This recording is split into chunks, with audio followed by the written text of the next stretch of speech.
తెలంగాణ రాష్ట్రం 2014 వచ్చింది. 2014 ముందు ఆంధ్ర తెలంగాణ కలిసి ఉండే. తెలంగాణలో మత్స్యకారులకు ఏం కావాలంటే దళారీల దోపిడీ ఉన్నది, చాలా దారుణంగా మత్స్యకారులు దోసుకోబోతున్నారు. ఆ దోపిడీ పోవాలంటే ఏం చేయాలి అనే దాని మీద చేప పిల్లలు కనుక ఫ్రీగా ఇస్తే వాళ్ళు సొంతంగా దళారి దగ్గర పోకుండా వాళ్ళు సొంతంగా పెంచుకొని మార్కెట్లలో తెచ్చుకొని అమ్ముకుంటారు అని మనం అనుకున్నాం. కానీ ఇక్కడ ఏమైంది, చేప పిల్లల స్కీమ్ వచ్చింది కానీ ఆ చేప పిల్లలు కూడా మళ్ళీ దళారీలకి టెండర్ల ద్వారా దళారీలకు ఇవ్వడం వల్ల దళారీలు ఏం చేస్తున్నారు. ఇప్పుడు పోయినసారి శ్రీనివాస్ యాదవ్ అక్కడ మినిస్టర్ దగ్గర నుంచి అక్కడనే పంపకాలు జరిగేది, ఆయన ఛాంబర్లోనే ఎవరెవరికి ఎంత ఏ జిల్లా ఎన్ని కోట్లు, ఒక జిల్లా ఒక ఆయనకు 4 కోట్లు, ఒక ఆయనకు 6 కోట్లు, ఒక ఆయనకు 10 కోట్లు, అట్లా పేరు వాళ్ళు కోట్లు 10%, 15% అంత పర్సెంటేజ్ల ప్రకారంగా అది పోతున్నది. కాబట్టి మిత్రులారా, మనము మత్స్యకారులుగా మనకు చెందాల్సిన స్కీములు మనకు 1000 కోట్లు ఎన్సీడీసీ నుంచి 1000 కోట్లు తెచ్చారు. 1000 కోట్లు, 1 కోటి 2 కోట్లు కాదు. బీఆర్ఎస్ ప్రభుత్వం ఉన్న కాలంలో 1000 కోట్ల రూపాయలు తీసుకొచ్చారు. 1000 కోట్లు మాయం చేశారు. 1000 కోట్లు తిన్నారు. ఎవరు తిన్నారని, ఎవరికి అందినాయి 1000 కోట్ల రూపాయలు? అది పెద్ద ప్రశ్న. 1000 కోట్ల రూపాయలు ఎవరికి అందినాయి, ఎవరు తిన్నారు? ఈ 2 వీలర్లు 4 అంతా తినడమే కాదు, 40% అందుతున్నది. 40% మత్స్యకారులకు అందుతున్నది. కానీ 60% మోసం జరుగుతున్నది.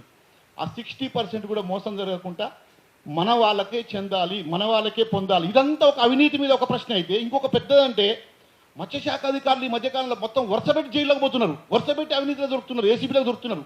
చాలామంది మత్స్యశాఖ అధికారులు, మహిళా అధికారులు కూడా ఏసీబీలకు దొరికిండ్రు, జైళ్ళకు పోయిండ్రు. అయినా మళ్ళీ అట్లనే వరుసపెట్టి అవినీతి జరుగుతూనే ఉంది. ఇది మనం ఆలోచన చేయాలి, దీన్ని ఎట్లా పోగొట్టుకోవాలి. మత్స్యకారుల పేరు మీద ఒకవైపు ఏంటంటే ఇక్కడ పెద్ద సమస్య ఏంటంటే మన వాళ్ళు ఈ గంగపుత్ర సంఘాల పేరుతోటి, ముదిరాజు సంఘాల పేరుతోటి, ఈ కుల ఇప్పుడు ఏమంటారు చూసినావు, పిల్లులు కొట్లాడుకుంటే కోచ్ ఎత్తుకపోయినట్టు ఇప్పుడు ఈ మనం కులాల పేర్లతోటి మనం కొట్లాడుకుంటుంటే వాళ్ళు మంచిగా గాథ కింద పందికొక్కలాగా వాళ్ళు మంచిగా కూర్చొని తింటున్నారు. మనల్నేమో మధ్యన పంచాయతీ పెడుతున్నారు మనకు. కానీ మత్స్యకారులకు చెందాల్సిన కేరళ రాష్ట్రంలో, మన భారతదేశంలోనే కేరళ రాష్ట్రంలో ఒక మత్స్యకారుడు చచ్చిపోతే 20 లక్షల రూపాయలు ఇస్తున్నారు. ఫిషర్మెన్ అనేటువంటి ఆయన సొసైటీ సభ్యుడై ఉండి యాక్సిడెంటల్గా చనిపోతే కేరళ రాష్ట్రంలో 20 లక్షల రూపాయలు ఇస్తున్నారు. 100% కరెక్ట్ అది.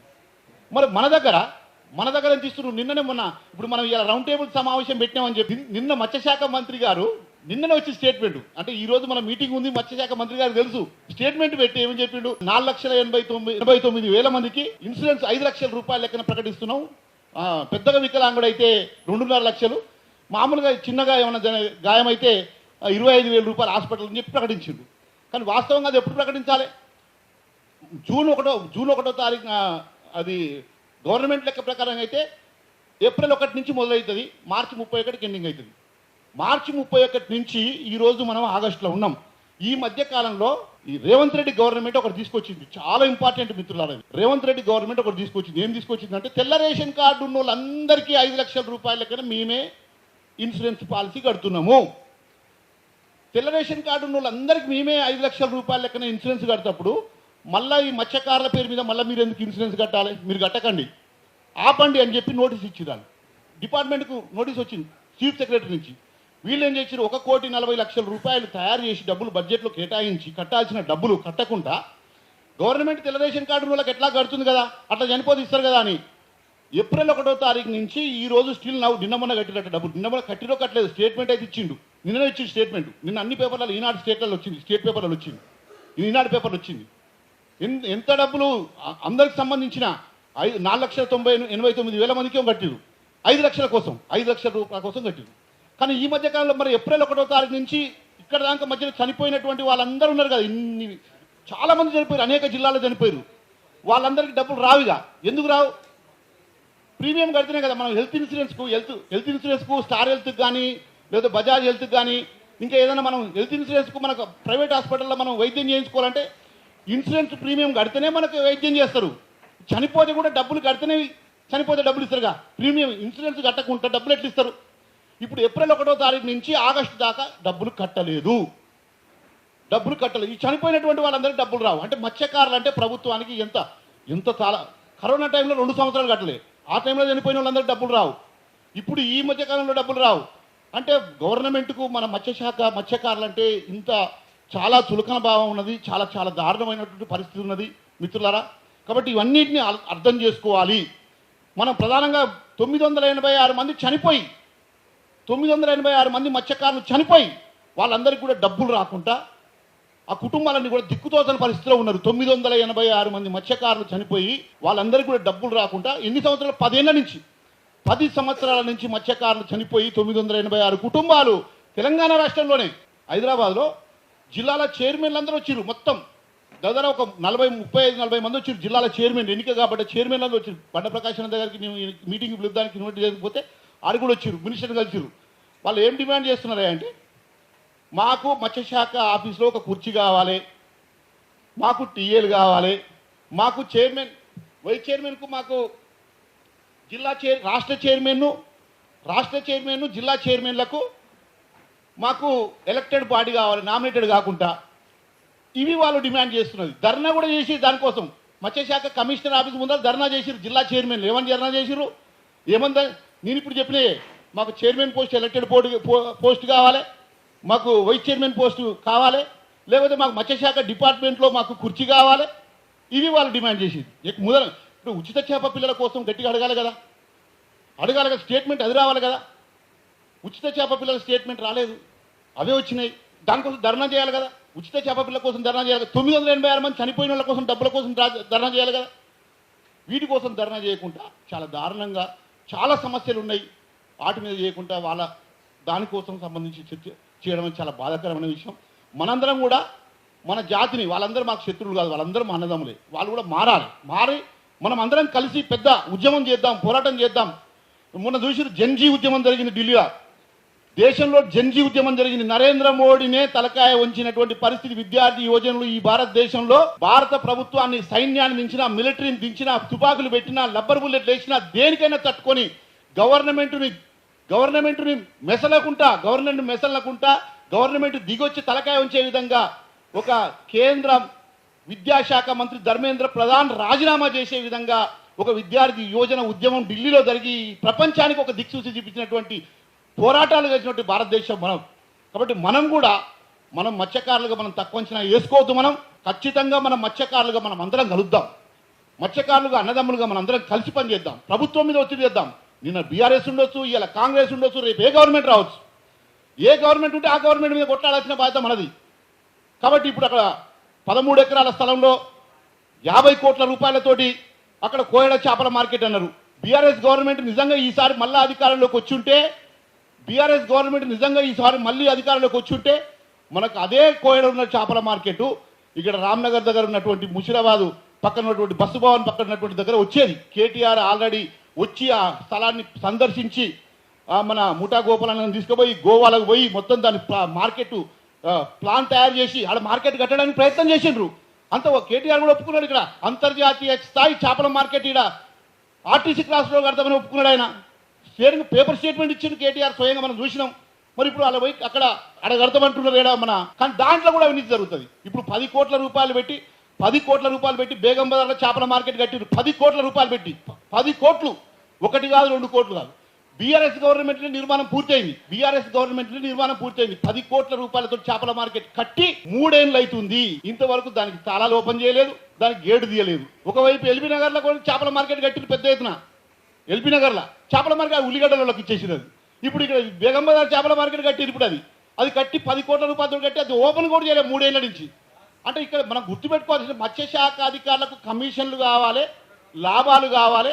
ఆ కమిషన్లు డబ్బులు ఖర్చు అయిపోయినాక వీళ్ళు ఎటన్నా పోని డబ్బులు ఖర్చు అయ్యి లెక్కలు చూపించిన వాళ్ళ పని అటు పోని. మరి ఇంత చిత్తశుద్ధి ఉండాలిగా. మత్స్యశాఖ కమిషనర్లు, ఐఏఎస్ ఆఫీసర్లు 4 కమిషనర్లు మారిండ్రు ఆ బేగం బజార్ చేపల మార్కెట్ కోసం. మరి చేపల మార్కెట్ ఓపెన్ చేయాలి కదా, ఓపెన్ చేసి మన వాళ్ళకి చెప్పాలి కదా. వీళ్ళకి పంచాయతీ కావచ్చు, కానీ పంచాయతీ అయినంత మాత్రం బేగం బజార్లో వాళ్ళు ఏమంటారంటే చిన్న కారణం చెప్తున్నారు. చిన్న కారణం వాళ్ళకి మధ్యన సరిగా సంయోజన కుదురుతలేదు, అందుకోసమే మార్కెట్లకు లోపలికి పోతలేరు. ఇది పెద్ద శుద్ధాబద్ధం. కాకపోతే వాళ్ళు కూర్చోబెట్టి వాళ్ళు అలాట్మెంట్ చేస్తే పోతారు, వాళ్ళే పోతారు. ఓడిపోతే వాళ్ళకే ఇచ్చేయాలి, ఇది చేయాలి. కానీ ఇట్లా అన్యాయం చేస్తున్నారు. మిత్రులారా, మనం అందరం కూడా మత్స్యకారులుగా మన న్యాయమైన సమస్యల కోసం ఇప్పుడు ప్రధానంగా మత్స్యమిత్ర మహిళలు అప్పుడు వైఎస్ రాజశేఖర్ ఉన్నప్పుడు మత్స్య మహిళలకు స్కీమ్ ఉండే మత్స్యమిత్ర అని. బీఆర్ఎస్ గవర్నమెంట్ వచ్చిన తర్వాత ఇది కాంగ్రెస్ గవర్నమెంట్ పెట్టింది కాబట్టి మత్స్యమిత్ర స్కీము ఎత్తేసిరు. 2000 గ్రూపులు ఉన్నాయి తెలంగాణ రాష్ట్రంలో, 10 మంది కలిపి గ్రూపులు వేసుకొని. ఈరోజు ఇందిరమ్మ క్యాంటీన్లు ఇస్తున్నారు, ఈ ఇందిరమ్మ బస్సులు ఇస్తున్నారు, ఇందిరమ్మ రకాలుగా డ్వాక్రా గ్రూపులకు ఇస్తున్నారు. మన మత్స్యకారుల మహిళలు ఉన్నారు కదా, ఈ మత్స్యమిత్ర గ్రూపులు ఉన్నారు కదా, ఈ మత్స్యమిత్ర గ్రూపులకు కూడా లోన్లు ఇవ్వాలి కదా. మత్స్యమిత్ర గ్రూపులకు కూడా లోన్లు ఇచ్చే పరిస్థితి లేదు. కాబట్టి ఇవన్నీ కూడా మనం అర్థం చేసుకొని మత్స్యమిత్ర గ్రూపులకు డ్వాక్రా లాగా లోన్లు ఇవ్వాలని, అదేవిధంగా రివాల్వింగ్ ఫండ్ ఇవ్వాలని, చనిపోయిన మత్స్యకారుల కుటుంబాలకు ఏదైతే చనిపోయి ఎక్స్గ్రేషియో ఇన్సూరెన్స్ రాకుండా ఉన్న కుటుంబాలు ఏదైతున్నాయో ఆ కుటుంబాలన్నీ కూడా వెంటనే డబ్బులు ఇవ్వాలని, అదేవిధంగా చేప పిల్లల స్కీమ్ ఏదైతే ఉందో అకౌంట్లలో డబ్బులు చేయాలి. మా కోసం కేటాయించబడ్డ డబ్బు ఒక్క పైసా కూడా 10 ఏళ్ళ నుంచి చేస్తుర్రు. 10 ఏళ్ళ నుంచి ఏ సొసైటీకి ఎన్ని చేప పిల్లలు పోస్తున్నారో ప్రతి మత్స్యశాఖ డిపార్ట్మెంట్ దగ్గర 10 ఏళ్ళ నుంచి లిస్ట్ ఉన్నది. అందరి దగ్గర అన్ని ఏ జిల్లాలో ఏ సొసైటీకి ఏ చెర్ల ఎంత పోసింది అనేది మత్స్యశాఖ డిపార్ట్మెంట్లో ప్రతి జిల్లా అధికారుల దగ్గర ఏ సొసైటీ చెర్లలో ఎన్ని చేప పిల్లలు పోసిండ్రో పక్క లిస్ట్ ఉన్నది. వాస్తవంగా వీళ్ళు తింటారు, కానీ మన మత్స్యశాఖ సొసైటీ వాళ్ళు ఎంత ప్రాంప్ట్గా ఉంటారంటే అందులో నుంచి ఒక 5,000 రూపాయలు 10,000 రూపాయలు తీయాలన్నా వాళ్ళ ఆఫీస్ బేరర్లు కూర్చొని వాళ్ళ కౌన్సిల్ కూర్చొని తీర్మానం చేసి డబ్బులు తీస్తారు బ్యాంక్ అకౌంట్లకు. అధ్యక్ష కార్యదర్శి సంతకం పెట్టి ప్రతి సొసైటీకి బ్యాంక్ అకౌంట్ ఉన్నది. 116 కోట్లు ఎవరి కోసం పెడుతున్నారు? చేప పిల్లలు మత్స్యకారుల కోసం పెడుతున్నారు. ప్రతి సొసైటీ అకౌంట్లలో మీరు డబ్బులు వేసిండ్రు అనుకో, ఇప్పుడు మీరు చూడండి, మొన్ననే జూలైలో ఎలక్షన్లు వస్తున్నాయనే పేరుతోటి 9,000 కోట్ల రూపాయలు రైతు బంధు కింద ఎకరం భూమి ఉన్న వాళ్ళకు 8,000 రూపాయల లెక్కన, భూమి ఉన్న వాళ్ళకు రైతులకు వ్యక్తిగతంగా ప్రతి భూమి ఉన్న రైతుకు వ్యక్తిగత ఖాతాల్లోకి 9,000 కోట్ల రూపాయలు ఇచ్చిండ్రు. ఇది నేను చెప్పిన అబద్ధం కాదుగా. వ్యక్తిగతంగా 9,000 కోట్ల రూపాయలు వాళ్ళ డబ్బులలో అకౌంట్లో వేసిర్రు. ఇదే గవర్నమెంట్ వ్యక్తిగత అకౌంట్లల్లో. దేనికోసం? రైతులు వాళ్ళ పట్టాదారు పాస్ పుస్తకాలు, వాళ్ళకు భూమి ఉంది, వాళ్ళు రైతులు, వాళ్ళు పంట పండిస్తున్నారు. మనకేముంది? మనకు నీళ్లు ఉన్నాయి, మనం మత్స్యకారులం, మనం చేపలు పండిస్తున్నాం. వాళ్ళు భూమి మీద పంట పండిస్తే మనం నీళ్ళ మీద ఏం పండిస్తున్నాం? మనం చేపలు పండిస్తున్నాం. భూమి ఉన్న రైతుకు నువ్వు ఎట్లయితే 8,000 రూపాయలు ఎకరానికి ఇస్తున్నావు కదా, ఒక పంటకు 2 పంటలకు 16,000, అట్లా 2 పంటలకు 16,000 ఇస్తున్నావు కదా. మరి మాకు అకౌంట్లలో డబ్బులు ఏమంటున్నాం? మా డబ్బులు మా అకౌంట్లో వేయడానికి రైతులు తిరగబడతారు, రైతులు ఎదురు తిరుగుతారు. రైతాంగ ఉద్యమాలు ఢిల్లీలో ప్రభుత్వం మెడలోంచినాయి కాబట్టి రైతులతో పెట్టుకోరు. కానీ మత్స్యకారులు ఏమవుతుందంటే ఇక్కడ మన మత్స్యకారుల పోరాటాలు చాలా బలహీనమైపోతున్నాయి, మత్స్యకారుల ఉద్యమాలు చాలా బలహీనమైపోతున్నాయి. కాబట్టి అన్నలారా, అక్కలారా, చెల్లెళ్ళారా, అన్నదమ్ములారా, మన మత్స్య కార్మిక సంఘం, ముదిరాజు గంగపుత్ర సంఘం, మా కుల పెద్దలారా, మనం అందరం కలిసి ఐక్యంగా అన్నదమ్ములాగా ఇన్ని సమస్యలు ఎదుర్కొంటున్నటువంటి మనం ప్రభుత్వం మెడలొచ్చే విధంగా మనం అన్నదమ్ములాగా ఒక బలమైన మత్స్యకారుల ఉద్యమం తెలంగాణ రాష్ట్రంలో తీసుకొచ్చి మన సత్తా ఏందో ఈ ప్రభుత్వానికి చాటాలి. మొన్న ప్రతి సంవత్సర బడ్జెట్ ఎంత? 3,45,000 కోట్ల బడ్జెట్. మనకు ఎంత ఇచ్చారు? 3,45,000 కోట్ల బడ్జెట్లో మనకిచ్చింది కేవలం 17 కోట్లే. 17 కోట్లే. మనం 5,000 కోట్లు అడిగినాం. కాబట్టి బడ్జెట్లో నిధులు పెంచాలన్నా, మన న్యాయమైన వాటా రావాలన్నా, అవినీతి జరగకుండా ఉండాలన్నా మనం ఐక్య పోరాటాలు చేయడం వల్లనే మేము చిన్న పోరాటం చేసినాం, చాలా చిన్న పోరాటం. కోయడ మార్కెట్ చేపల మార్కెట్ ఓపెనింగ్ అప్పుడు మంత్రి గారిని ఉచిత చేప పిల్లలు కనుక నువ్వు ఇవ్వకపోతే చాలా కష్టం, మీ ప్రభుత్వానికి ఎదురు తిరుగుతామని చెప్పే పద్ధతిలో మేమందరం కలిసి మత్స్య కార్మిక సంఘంగా ప్లెకార్డ్స్ తీసుకుపోయి ఒక 1000 మంది జనంలో చాలా గట్టిగా మా సంఘం రాష్ట్ర అధ్యక్షుడు గోరెంకల నరసింహనుడు, నేనున్న సిద్దిపేట జిల్లా నాయకుడు ఇస్తారి, మేమందరం కలిసి మన రంగారెడ్డి జిల్లా నాయకుడు కృష్ణమూర్తి, మేమందరం కలిసి పెద్ద పోరాటం చేసినాం. ఆ పోరాట ఫలితంగా తెల్లారి మంత్రి గారు ఆ రోజు కంగు తిరిగిపోయి ఏం మాట్లాడాలని తెలియక మా అల్లరి తర్వాత ఇష్టం వచ్చినట్టు మాట్లాడి చాలా విమర్శలకు గురైంది ఆ రోజు ఆ సమావేశంలో. కాబట్టి మనము అట్లాంటి విషయాలు కాకుండా ఇప్పుడు చేప పిల్లల స్కీము మనం కోయడ చేపల మార్కెట్ పోరాటం తర్వాత వచ్చింది. 22 జిల్లాలలో కలెక్టర్ ఆఫీసుల కాడ మత్స్యకారుల సంఘంగా ధర్నా చేసినాం. కోయడ మత్స్యకారుల చేపల మార్కెట్ ఓపెనింగ్ అప్పుడు మంత్రి నిలదీసినాం. ఈ విధంగా మనం అందరం గురించి పెద్ద పోరాటాలు చేయడం వల్ల న్యాయంగా జరిగింది. ఇంకా ఇది మనం సంతృప్తి పొందాల్సిన అవసరం లేదు. మనం ఇంకా మనం అందరం కలిసి ఒక బలమైన మత్స్యకారుల పోరాటం చేస్తే మన న్యాయమైన హక్కులు పరిష్కరించబడతాయి. అక్కలకు, మహిళలకు, సొసైటీలకు కూడా వాళ్ళని బిచ్చమిస్తలేరు. మన న్యాయమైన హక్కు, మన వాటా మనకు రావాలి. మన వాటా మనకు రావాలంటే మనం పోరాడి సాధించుకోవాలి. అడుక్కుంటే వచ్చేది భిక్షం, పోరాడితే వచ్చేది హక్కు. మనకు బిచ్చం వేయాల్సిన అవసరం లేదు, మనం పోరాడి సాధించుకోవాలని చెప్పి మీరందరూ కూడా ఆ విధంగా మీ గౌరవమైనటువంటి మన పెద్ద పెద్ద నాయకులు వచ్చారు, మనం వాళ్ళు చెప్పే సూచనలు కూడా మీరు కూడా వినాలని చెప్పి మీ అందరికీ పేరు పేరున ధన్యవాదాలు చెప్తూ ఈ సమావేశానికి వచ్చినటువంటి అన్నజనులకు, సొసైటీ అధ్యక్షులకు అందరికీ మరొకసారి సవివరంగా మీ అందరికీ హృదయపూర్వక అభినందనలు తెలియజేస్తూ